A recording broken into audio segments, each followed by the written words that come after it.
Brock Lesnar be announced for Crown Jewel, and we're also going to get Tyson Fury and Braun Strowman in another match.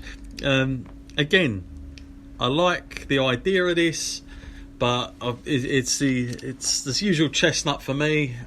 Everything seems to be pushed for Crown Jewel in Saudi Arabia.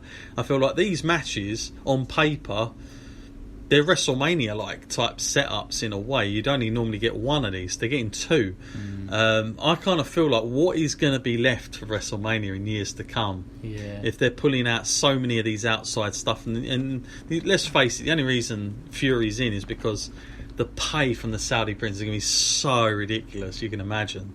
This is maybe why he's doing it now, because in years gone by, you'd have negotiated Tyson Fury for WrestleMania, not now. Yeah. And you'd have maybe had him against somebody else other than Braun, maybe. But in any case, they've done this now. What are you making of this at the moment? With, again, like it just seems like everything is geared. We might even get Undertaker and Sting yet at all. Well, I guess it has to be geared up for that, isn't it? I mean, the deal with Saudi is huge. It's worth millions and millions and millions. Making more money there than they are WrestleMania, believe that. Yeah, if you want to make good on your deal, you have to bring in these attractions. And it is a little bit of a shame. Whether it surpasses WrestleMania, it's difficult to say now, isn't it? I mean, it's definitely at least number 2, I would say, on the list. So it's... I mean, it's good from a fan perspective because you get to see some unusual attractions, but yeah, it's supposed to be... People can be brand loyal, can't they? So when you think about WWE and you think about your childhood, you think about WrestleMania, you think about those nostalgic feels that you had for that, and to feel it sort of be on the decline now, it is a bit upsetting. I would prefer these big matches to be held at one point within the year, because I think even we spoke about it. We've been thinking about going to WrestleMania for a while now, and it becomes less appealing when you feel like you're going to get shortchanged because bigger matches can be put on elsewhere. Yeah, not only that, we should go back to, obviously, earlier in the year on our podcast, a lot of people emailing in from Europe saying, well, we're not getting the shows anymore because of the Saudi trips. Our show that we were going to, I think it was next month, wasn't it? We were going to do the Wembley. They cancelled that. Got refunds ridiculously. And really, despite what they say, it's mainly to do with where the roster's going to be. Yeah. And I think things like that, it is a big problem because us in the UK, we feel like we've supported WWE for years. I know we've got NXT UK and a lot of the other European markets don't, so we've got something. But we on the mainstream side of things, we still haven't had a pay-per-view. We've been crying out. I mean, people have been talking about WrestleMania. We're not going to get WrestleMania, no chance. We're lucky to get a pay-per-view at the moment, I would say. And we don't want that rebellion back. No, we don't want that rubbish back either. So, I think AEW, if they're listening, there's an open market here, getting, because people will come out for that. I'm guaranteeing you there's an open, especially in Europe. I would say this leaves the door wide open for people like Tony Khan. And let's not forget Tony Khan is based in England most of the times because of Fulham Football Club. He wanted to buy a Wembley not too long ago, so I would imagine we're going to get something from AEW next year. I definitely believe that. And when that moment happens, if it happens, they will be kicking themselves. Because I'm sure they'll put on an NXT UK somewhere down the road. Try and position it like they did with Cardiff. Oh dear. Maybe they'll do it on the FA Cup final day or something. Okay, so moving on now, just gives us time to plug a few things here. If you're on our YouTube channel and you're watching us and you haven't hit the subscribe button yet and you like what you're hearing and seeing, hit the subscribe button now. Be really appreciative of all of that. We've got loads of content coming up, which include interviews, post-event reviews on our rated show. If you're somebody who likes podcasts and you like the listening type of things, well, you're in luck because this same edition goes out to that as well, and for a little bit longer. And we do other things like Wrestling Trilogy that's involved in that, and also sort of interviews that are more geared towards the podcast, so you can catch us on that as well. If you haven't already, WrestleLine.co.uk, you can go on our website. It's like a central hub to everything across all our social media. And if you're into social media, of course, Twitter @WrestleLine. Tweet us if you wish. We're also on Instagram at WrestleLine Channel, and lastly Facebook at WrestleLine. So we're on everything now. Got to try and remember this off the top of my head. I'm doing an okay job at the moment, but I'm sure it'll catch up with me.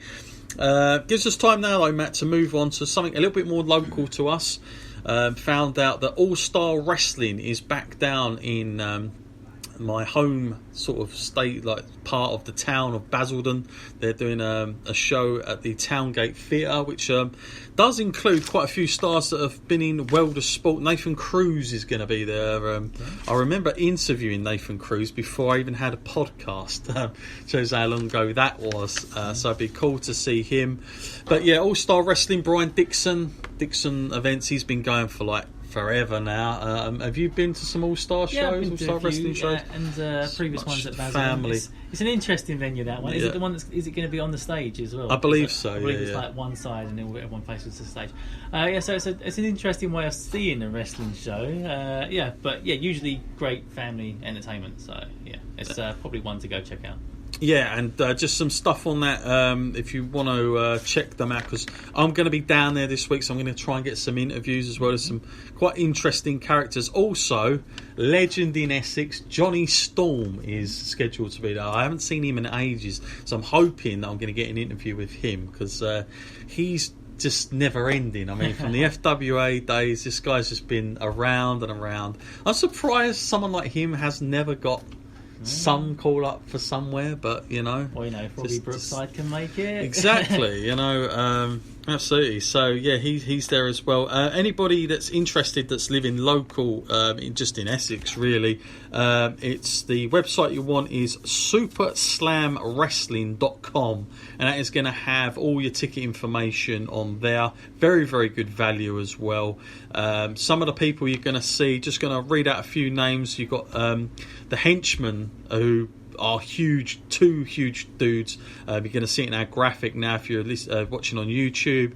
You've got Nathan Cruz, as I've said before, he's there on this one. There's also a guy called Little Legs, quite a character. Don't know if you've heard of him, Matt, but we'll run that on the graphic as well. You'll see what I mean. And on top of that, we've got Allmark is going to be there as well. He's going to be up against Cruz that night, and it's a sort of rivaled match. I would say All-Star Wrestling for the past, they're saying here it's been going for the last 50 years. I would say they've had the family market cornered for a long time, and that's even during sort of World of Sport days. I mean, they have always been around. They don't always have things like, you can't just check it out on TV. You've got to kind of go to these shows to see it. But I think there's always that market there for kids and families. Like, it's not always my taste, but I kind of see, like, this has been successful for, that reason. Like, it's got to be successful because it's been going for so long. So you do kind of get to see that. And by the way, the two guys I said about the Henchmen, formidable 45 stone bearded combination there. Just want to throw that out. So that's a lot of beef. Yeah, it's a lot of beef. If I get trapped between those two guys when I'm doing an interview, I'm worried for what's going to happen to me. But hopefully it goes well. And hopefully I'll see Brian Dixon down there as well, who's the sort of long-term promoter, big legend in this country as far as I'm concerned.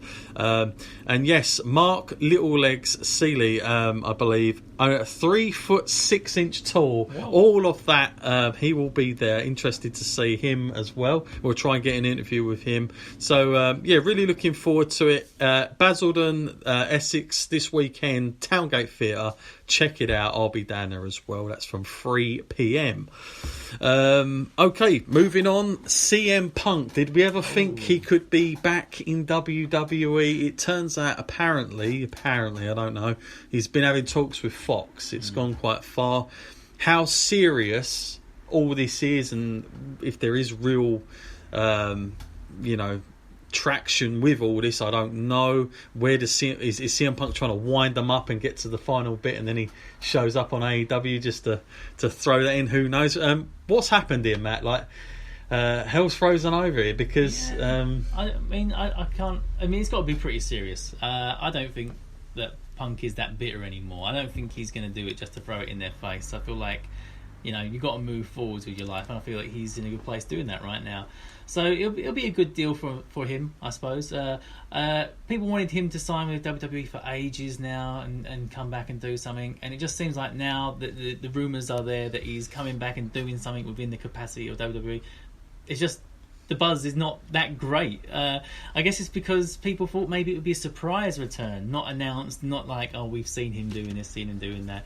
And he's not in the ring as well. That's the real killer part of it. People want to see him in the ring. To have him back talking's great. He's got a great mind for the business, and I used to really enjoy his commentary work when he was sat on the commentary table. So that was good, and so he'll be very entertaining to watch on that. But it's just in the ring would have been the preference, and I don't know how good this show's going to be. From previous experiences, the stuff that WWE do on this level where they talk about their own product, it doesn't really come off in a great light. Yeah, unless they say CM Punk, you can just say whatever you want. It might be different. I think it's a bit like when Brett came back. He done the Hall of Fame first, done a DVD even before that, and it's like small steps. So I think you get him in at that end. Talks become a lot easier when you're with somebody, working with someone. But apparently he's gone in from the Fox end. So I don't know how this is all going to work. Triple H is saying all water under the bridge now, apparently. Yeah. I don't know. I mean, there's been lawsuits after this, so goodness knows what. But, we'll have to wait and see with that. But it does seem like it's, very legit actions are taking place here. So, very, very interesting. Of course, he was back this year doing a convention for like the first time in ages. Like, he didn't want anything to do with wrestling. So he definitely is something maybe there that he wants to come back, that he's maybe missing it a little bit to do that, I would imagine, through that. Next up, Ring of Honor. Myself and Matt, we are going to be there on the 25th, I believe it's the 25th, Friday night, York Hall, Bethnal Green, one of my favourite venues.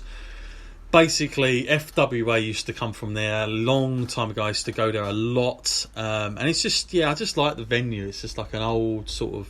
Yeah, it's just nice. It's a bit like the Annie Pally's got that same sort of vibe to it. It's like you can tell it's the history's there. But York Hall, I think for fighting and boxing's like it's quite big for that as well.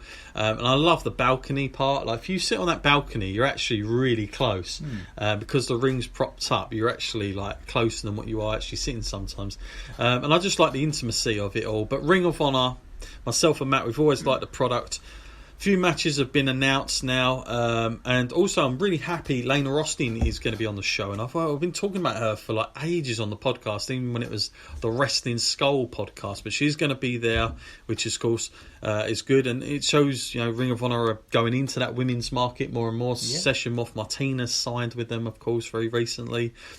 Marty Skirtle's back with us as well. We're going to see him there for all this. What are you making of the anticipation so far for seeing Ring of Honor? Because it feels like a long time since they haven't been over here for a whole year, have they? So it's been a lot of changes with them. They've had like MSG, and then sort of I don't know. It's been hard because of the whole AEW stuff and Cody going.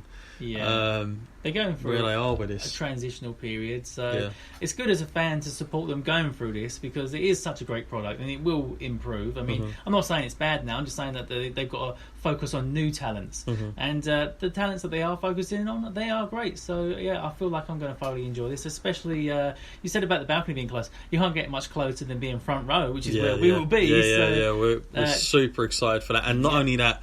WrestleLine, we're going to be there doing press for the first time. I'm super excited about that because Ring of Honor, they are a really big company when you think of how long they've been around. But I tell you what, when you go there, they are like a local show. The way they are with their fans, there's none of this. You got to stand over here. They stand there, security in between you.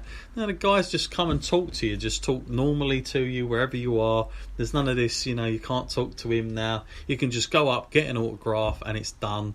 I like that about Ring of Honor. And every time we've come out of there, I've always had a fantastic time. I've always been really charged up, and sometimes it doesn't matter who the talent is, because it's just the product they produce is just so good. Of course, two of my favourite, the Briscoe brothers, are in action, which I'm really super pumped for, to see those guys.